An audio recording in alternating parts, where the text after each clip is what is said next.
nos umbrais de cada porta e janelas, o que ia acontecer? O espírito da morte ia entrar naquela casa e o primogênito daquela casa ia morrer. Assim foi. Deus constituiu, porque Deus, Ele ama. Só que Deus, Ele corrige a quem Ele ama. E Deus estava ali orientando aquele povo, para o povo não padecer. Falando: olha, meu povo, vocês vão caminhar por esse lado aqui. Agora, os outros do Egito, Faraó agora vai ver quem é Deus aqui de fato. E literalmente foi. Diz a palavra do Senhor que depois que eles passaram umbrais, veio o espírito da morte ali rondando. O espírito da morte, quando chegou perto daqueles umbrais, com o sangue do cordeiro, a qual Deus deu a ordem, passava direto, porém entrava nas casas que não tinham sangue, porque eles do Egito não sabiam de nada. Só foram descobrir no outro dia que os filhos estavam mortos. Foi onde Deus constituiu a Páscoa, amado. Então o que significa a Páscoa, igreja? É a constituição do quê? Da morte de Cristo, é isso? Aqui está falando, da morte de Cristo. E também o quê? A libertação do povo do Egito. Isso é Páscoa.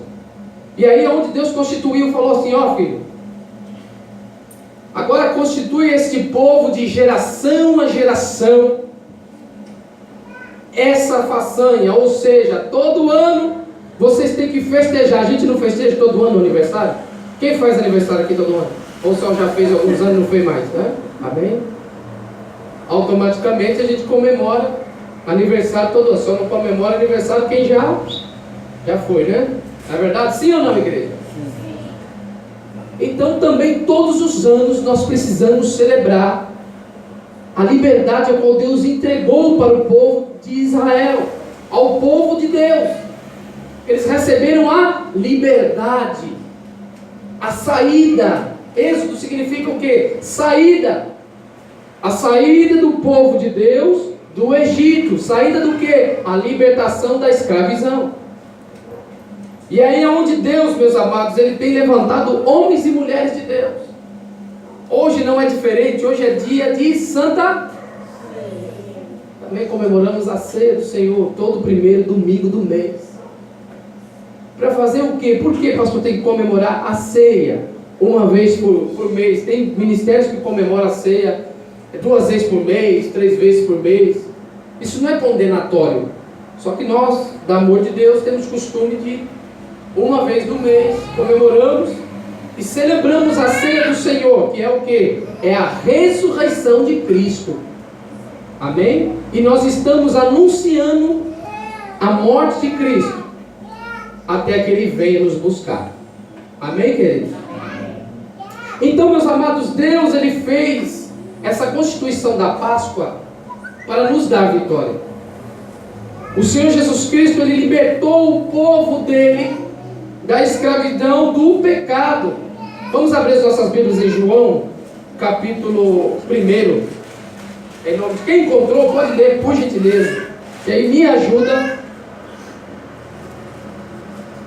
Os irmãos que encontraram primeiro, pode ler. João, 1 João, desculpa, tá?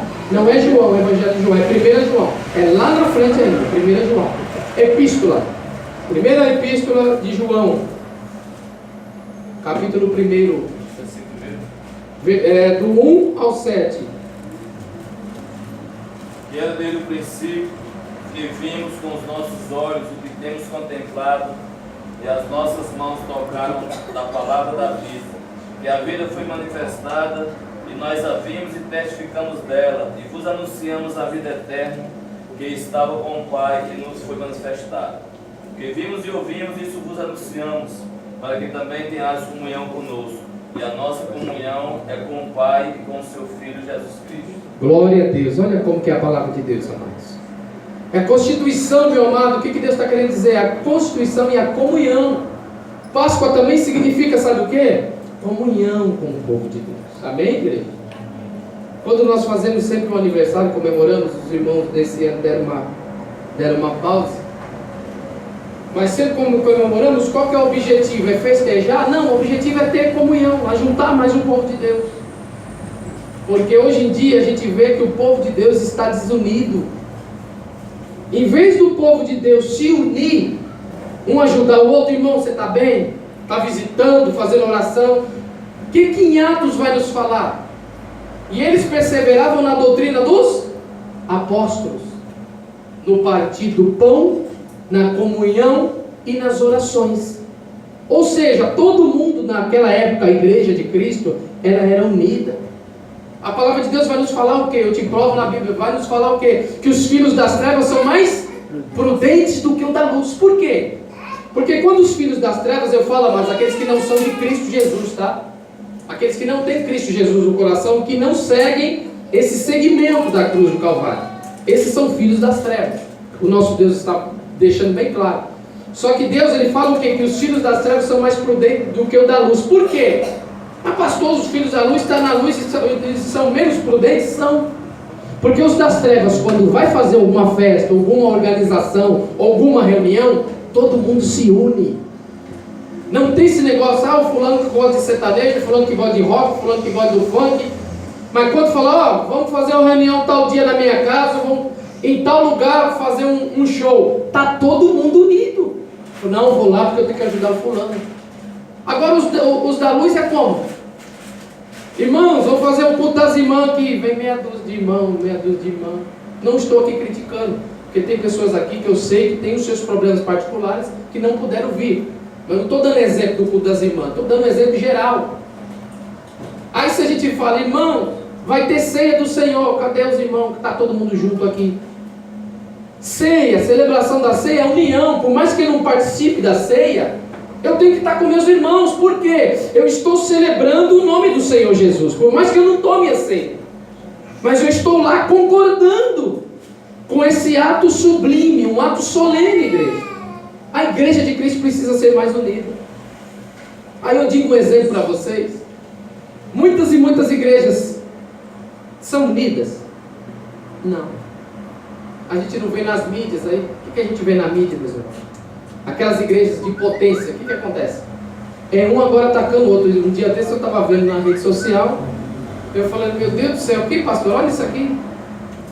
É um de uma igreja potente, do império, um que é presidente do império, falando, entrevistando lá, encenando uma pessoa, olha que coisa, a pessoa encenando, estando endemoniada, e dizendo, você demônio está agindo onde? Eu estou agindo na vida do presidente do outro ministério potente e tal. Você está agindo na vida dele? Como que você age na vida dele? Eu ajo na vida dele, engano todo mundo, engano o povo, aquilo outro.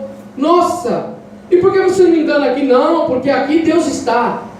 Olha que coisa feia. Só quem é cego não enxerga que um está querendo atacar o ministério do outro para quê? Para arrecadar mais o quê? Mais membros, mais fiéis. E o nome de Cristo está sendo envergonhado, aí está aí feio. Só que esses, por isso que eu não gosto de citar nome, esses que estão escandalizando o nome de Cristo, eles vão dar conta com Deus. A cada ovelha que eles estão massacrando, que eles estão arrancando a lã das ovelhas, cada um deles vão estar dando conta a Deus. Eu vou dar conta a Deus, amados, de cada um das ovelhas deste ministério. Eu prefiro, meus amados, meia dúzia de gente nesse ministério, mas que o ministério venha pregar a verdade e a palavra, do que ter uma igreja. Eu tive a oportunidade, irmãos, os nossos obreiros mais antigos, tive oportunidades, ministérios grandes vieram falar para mim, pastor Tiago, eu quero que você seja das nossas filiais, eu vou te pagar 3 mil por mês de salário como pastor, e ainda vou pagar o aluguel do salão que você escolher, e ainda vou, o que você precisar de instrumento, equipamento, a gente vai bancar, porque você tem um dom, e você, sua esposa, a pastora Fabiana. Eu falei, mesmo? Amém, vamos orar. E Deus falou para mim, negativo. Mas Senhor, assim fica fácil, Senhor, porque aí abre o ministério lá, está tudo pago, eu ainda vou receber meu salário. Mas Senhor, arrancar topo é difícil, Senhor, no começo da obra é terrível, Senhor. É isso que eu quero. Aí era melhor obedecer a quem? A voz de Deus ou a voz do homem? Por isso estou aqui, meus amados. Senão não estaria neste lugar, estaria num espaço que caberia pelo menos 5 mil pessoas. Essa proposta foi uns 2 anos e meio a 3 anos atrás, antes de abrir o Ministério Igreja igreja Amor de Deus, Ministério da Fé. Só que nós precisamos olhar para Cristo, porque nós sabemos, amado, que Cristo com Deus, ninguém se embarganha. Com Deus eu não compro Deus, eu não compro pastor de igreja, eu não compro obreiros, porque eu tenho um dízimo maior, eu que mando na igreja. Eu passei em muitas igrejas, amados. Eu, por ser novo, há 15 anos atrás, olha só, 15 anos atrás eu era presbítero. Que ministério, pastor? Na igreja do pastor José, o meu pai. 15 anos atrás, e era fácil para mim? Não era fácil, porque eu era bombardeado toda hora no ministério. O salão era um pouco maior que esse aqui. Os nossos obreiros, acho que lembram do salão que eu mostrei lá, né? Vila Prudente. E aí tinha 15 obreiros, amados. Infelizmente, eu falo para a igreja, 15 obreiros. Mas de 15 obreiros salvava um obreiro. Pastor, como assim? Porque era constituído para o obreiro, você tem que fazer isso na igreja. Amém. Chegava, cadê o obreiro? Aí ia lá o presbítero Tiago, tinha que cobrir o obreiro, e abria a porta, limpava aqui, e fazia tudo para preparar, dirigir até a cor. Por quê? Porque o povo está pensando o quê? Em status. O povo vai estar pensando o quê? Na multidão. Vou fazer o que vai juntar o povo? Então eu vou falar aqui que estou curando. Então eu vou falar aqui que Deus está fazendo obra de prodígio e maravilha. Eu conheço, irmãos. Eu falo daquilo que eu conheço, daquilo que eu vivi. Eu não posso falar pela vida das pessoas. Mas vieram até comentar de um pastor que eu conheço, em Vila Prudente. Falaram, pastor Tiago, você não sabe o que foi, meu filho? O fulano de tal falou, o fulano de tal é meu amigo, o que tem?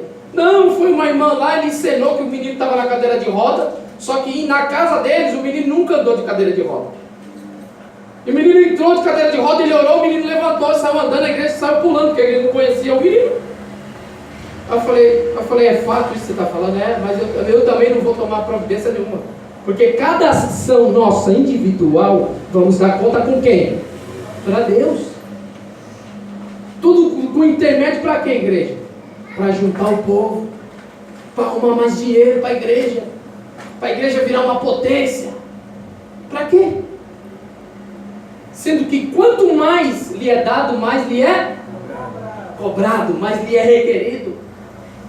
Eu às vezes reluto com Deus, amado. Nós estávamos, se fosse por mim, eu falo porque nossos obreiros estão aqui e são testemunhas. Se fosse por mim, eu estaria ainda na garagem, aqui na rua de trás, Rua Caraucá 207. Por quê, pastor Tiago? Porque, meus amados, eu gosto de trabalhar com as coisas certas. Se fosse por mim, mas Deus não quis. Na minha concepção, eu falei, Senhor, a garagem tem que estar cheia primeiro.